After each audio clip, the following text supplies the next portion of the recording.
সামান্তার সঙ্গে বিচ্ছেদের পরই বড় সিদ্ধান্ত, বাগদান ছাড়লেন নাগা চৈতন্য ও সবিতা। জল্পনা ছিলই, অবশেষে বাগদান ছাড়লেন নাগা চৈতন্য ও সবিতা ধুলিপালা। 8 আগস্ট বৃহস্পতিবার সকালে দাম্পত্যের আংটি বদল হয়।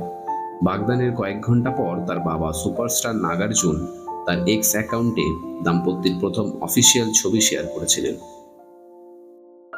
তিনি ছেলে ও পুত্রবধূকে অভিনন্দন জানান এবং সবিতাকে পরিবারে স্বাগত জানান।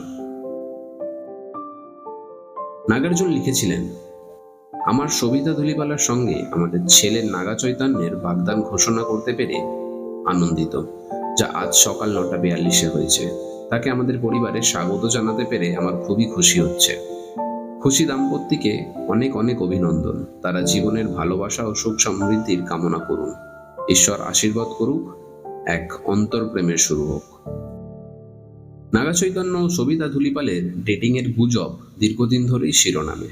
সবটাই গত বছরের মে মাসে শুরু হয়েছিল। তাদের প্রথম একসঙ্গে হায়দ্রাবাদের নাগার বাড়িতেই দেখা গেছিল, যেখানে সবিতা তার চলচ্চিত্র মেজরের প্রচার করতে এসেছিলেন। প্রতিবেদন এমনটাই বলছে যে অভিনেত্রী চলচ্চিত্র প্রকাশের জন্য শহর এসেছিলেন। তিনি নাগা এবং কিছু বন্ধুদের সঙ্গে তার শুভ জন্মদিন উদযাপন করেছিলেন। নাগা চৈতন্যের প্রথম বিয়ে হয়েছিল সামান্থা রুথ প্রভুর সঙ্গে। 2017 সালে গাঁটছড়া বাঁধার কয়েক বছর আগে তারা ডেটিংও করেছিলেন। দম্পতি তাদের বিয়ের 4 বছর পর 2021 সালে অক্টোবরে বিচ্ছেদ ঘোষণা করেছেন। এরপরে তিনি একটি বিবৃতি জারি করে ফ্যান্সদের বলেন, তারা বিবাহের বিচ্ছেদের পথে, মানুষের উচিত তাদের সম্মান করা।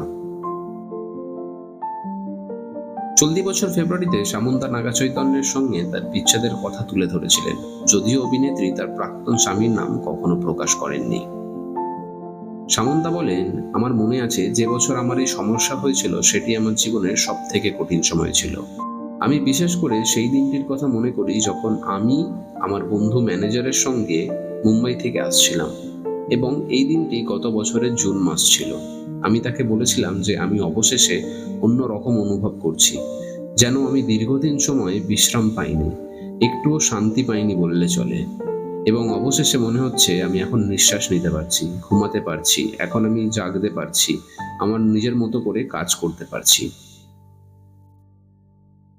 তো বন্ধুরা, ভিডিওটা কেমন লাগলো তোমাদের? তোমরা এই বিষয়টা কি জানতে? অবশ্যই কিন্তু কমেন্ট করে জানিও। ভিডিও যদি ভালো লেগে থাকে তো অবশ্যই কিন্তু লাইক, শেয়ার এবং সাবস্ক্রাইব করতে কিন্তু ভুলো না। আজকের মতো এই পর্যন্তই। দেখা হবে তোমাদের সাথে পরের আরো একটা ভিডিওতে। ততক্ষণ ভালো থাকো, সুস্থ থাকো এবং আমাদের সঙ্গে থাকো।